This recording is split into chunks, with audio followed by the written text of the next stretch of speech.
Hi, everybody. Welcome back to EdPath Coach. We are here on our weekly Wednesday blog series. And this week we have the pleasure and privilege to talk to Emily Hagist, who is a friend of mine and also a licensed mental health professional. I'll let her introduce herself in just a moment. And she's going to talk with us about normalizing this idea that there are multiple paths that your child might take after high school. What's some of the experiences that she's had with clients, some advice she might have for you if you have a child that's in this situation and considering some alternative pathways. My mission here is to normalize that your child might have picked a path and that's changed and that's okay. They might have started out in an alternative path, but whatever that looks like, there are lots of choices and opportunities available to them after high school as they continue their education. So with that, Emily, will you take a minute and introduce yourself? Thank you, Anne. I am a licensed clinical social worker. I have worked in the mental health field for around 6 years. My passion really lies with working with teens, adults, families, with a variety of different needs, but I have had a lot of experience in this transition age period. Right. Emily and I worked together in a previous role working with teenagers and young adults. So it's exciting to be back together to talk again. Absolutely. Why don't we start with, why do you think it's important to recognize and celebrate these alternative paths for success for students after high school? Yeah. So I've worked with a lot of young adults. And one of the big themes is, they hold so much pressure and sometimes shame about the potential of like failure. And this happens sometimes if, they're not successful or not interested in traditional paths that maybe they hear about from peers or family, which really presents itself in a lot of mental health related challenges, low self-esteem. I often see, less motivation to kind of work towards any sort of future path. And, I think that the concept of celebrating alternative paths is really important. And just, continuing to talk about them with young people, from an early age or early high school and things like that, having this be kind of the norm of presenting these different avenues. I think that this would really help them feel empowered, feel open to choose what their right path is, and be able to really make a smoother transition after high school. Yeah, I agree with you. And I think one thing I pulled out of from there too is the motivation piece. I think so often parents struggle with, like, my child doesn't want to do anything. They don't want to get started on this process, or maybe they're not doing well in school. And when that motivation piece isn't connected to what they're excited about or what is important to them, then it can be really hard. And we're like, well, I don't know what to do. I'm like, we try things like bribing or food. I don't know. As schools, we've done different things, right, to try and motivate kids. Absolutely. But yeah, if that inner piece is missing, then there's not. Yeah. So asking, what do you value? What does spark your passion? Instead of, kind of helping them fit into a certain mold or things like that. Yeah, exactly. I always start with values. I feel like that's something I've learned for myself in the last year. It's like, go start back. We sometimes just skip right over that. And if we can start back at the beginning, how much more of a, I don't know, aligned choice we can make. And then the motivation to persist, which we talk about a lot too, right? Kids don't persist once they start in college. They can drop out or leave. But if that is out of alignment, then that's where that persistence doesn't come in.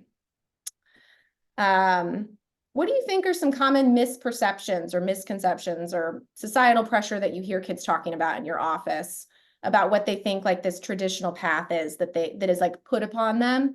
And what are ways you try to challenge those perceptions with them? Yeah. So one that, I hear just in society and with clients is like, okay, my parents or my teachers or things like that is, hey, college is the only way to get this good job, or get a good job. And, I really work with them, um, to understand that the term even good job is subjective, right? It's not going to mean the same thing to everyone, right? And kind of going back to what we're talking about values, right? Like we as individuals don't have the same values about jobs, career paths, income, things like that. And so, I really work with them either to, um, connect with resources, or just kind of have that dialogue about, hey, it's important that we're all presented with, the facts and informations about, all these different post-secondary plans, and really let them as individuals decide what a good job is to them. Mm-hmm. Yeah. Um, Oh, I was just gonna, it's such an important point I hadn't really considered. And I think often our elected officials even have this idea, right, of like what is a good job. And that and which just makes sense. Like there's industries that need yeah, people to go into them. And so that's absolutely. incentive there. But I think as adults and people guiding young people to help them interrogate that idea of where is this coming from and where are you getting what this idea that we just all Absolutely. assume is a global or it's the truth. Like this is the one. Yeah. Another thing like that I hear a lot of the times is, it often feels as though like, the young people I work with feel like, college has to be the first choice, right? And these alternative paths are a backup plan, or, something I have to do because, I didn't do well in school or things like that. And I think that some of this work, has to be done kind of in the school system of giving some of the same attention to these alternative paths, as we do to like college education, and removing the stigma, that they have to, these alternative certifications or trades or things like that, have to be a backup plan. And as with individuals really working on, kind of building their confidence in, their ability to, choose whatever path, and feel good about that, and just thinking about like, you know those working in, skilled trades or service industry jobs, like there's those people are no less intelligent than people who get a college education, and really working on, helping individuals realize that this is not some flaw, that they're not going into this traditional, college path, or, yeah, going that route. Yeah, that it's not the backup. It can be more Yeah. your primary choice you're making Mhm. as your main option. Yeah. I think it can be seen as like, okay, well, I can't do that, so I have to do this instead. But Mhm. no, I'm choosing to go down this path because this is what I want to do. Mhm. Absolutely. What success stories or anecdotes of clients that you've worked with that kind of fit into this mold? Could you share one or two? Yeah. So, one comes to mind. I had the privilege of working, um, with a young adult, who I started working with kind of in, this transition unknown period. Following high school, she had gone the traditional, 4-year college route, to pursue a degree in marine biology. No worries. My dog. I'm surprised my cat hasn't shown up on my lap yet. She likes to, have her voice be heard to the mail lady. She wants to contribute to the conversation. Yes. But this client that I worked with, went to, college to pursue a degree in marine biology, and freshman year just really struggled with her mental health. She was kind of toying with the idea of sticking it out, going home, and she ultimately decided that, hey, I'm going to take a semester off and I'm going to focus on my mental health and things like that. And this is kind of the period of time that I started working with her. And throughout this time, again, she was kind of grappling with the idea of, hey, do I return to school? But she just couldn't really shake the feeling that that traditional um, college path was, it wasn't right for her. And so obviously this realization, brought up a lot of anxiety for her parents, because they were kind of stuck in this place of like, okay, what do we do?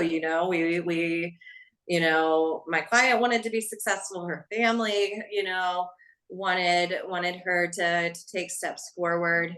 And so she got really creative and, was like, hey, I've always had this passion for working with animals. And so she decided to look into dog grooming school. And so as of now, like several months later, she is officially graduated Yay. with her certification, and she's currently working at a salon as she saves up for her ultimate goal of creating her own mobile dog grooming business. And I have just seen, throughout this process, you could tell her confidence rose, like, she just feels a lot more secure, in herself, and she has a lot of pride about what she's been able to accomplish. So it's been really amazing to see her navigate this process and see, her parents' openness and willingness to help her explore this different path. That's wonderful and leads right into my next question, which is what advice would you give parents who are navigating this process with their children right now? Or do you think those parents, now that they're like on the other side of it and seeing their child have such success, would say to perhaps a parent who's at the beginning? Yeah. So I think, the most important thing I think for anyone, and especially working with,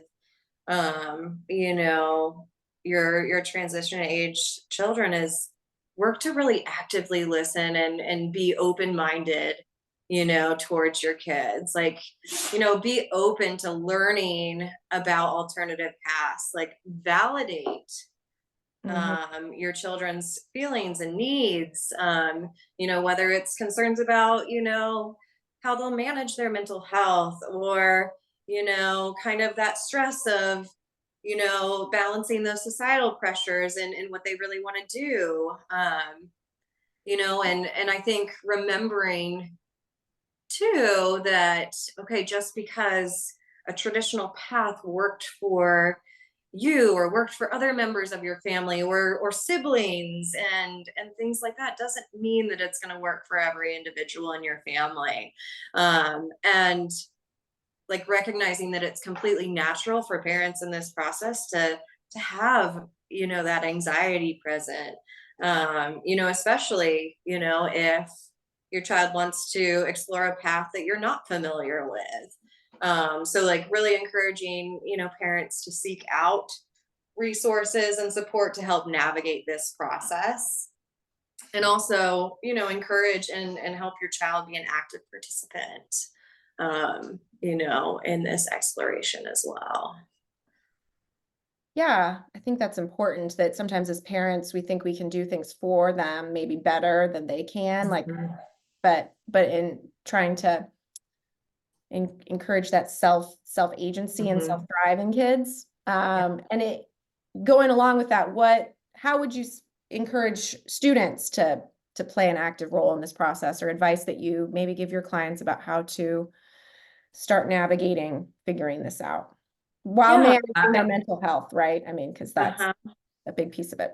Absolutely. So I think, whether or not children are actively, working with a therapist or have a trusted, support in their life. I think it's just starting that conversation with someone.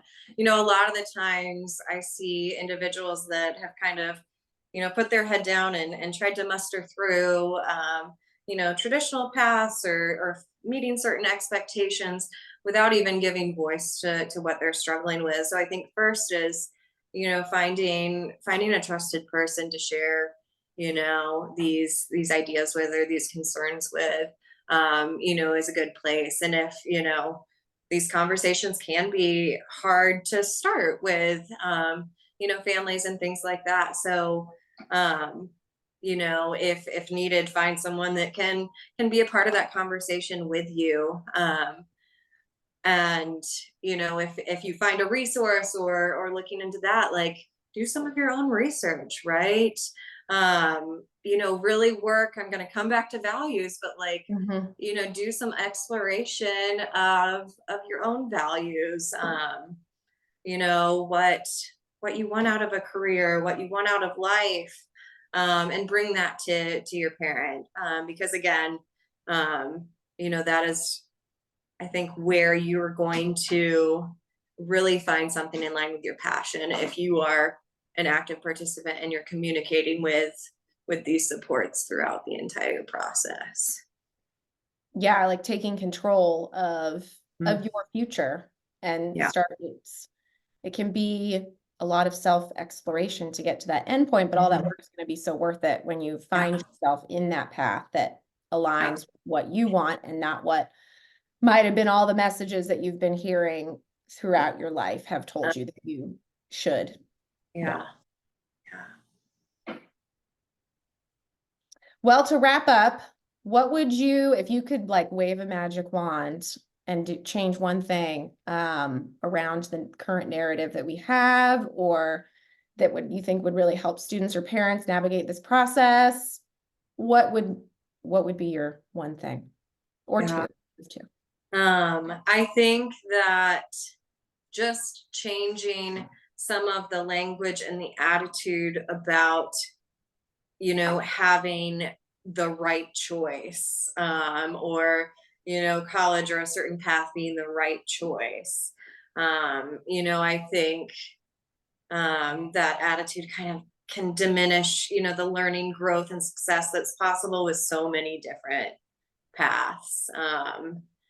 And going back to success is subjective, right? And there's not one right way to achieve it.